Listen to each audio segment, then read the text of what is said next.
各位街坊，大家好，我係張敬能醫師。關於11月26日雲福苑發生嘅嚴重火災，跌咗不少寶貴嘅生命，同時亦摧毀咗無數嘅家園。我哋全體同事為居屋苑居民予以最深切嘅哀悼。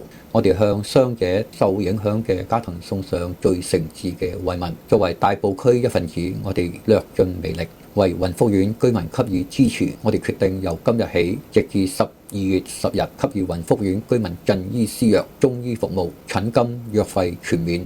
並將11月28日星期五全天診所所有嘅收益捐贈給有關支援基金。我哋診所地址在寶康街88號88廣場地下18號鋪，唔使預約，嚟到即刻登記。希望呢份微薄之力可以幫到大家早日康復，重新振作。雲福苑街坊，我哋同你哋一齊渡過難關，願逝者安息，生者早日走出陰霾。祝大家平安。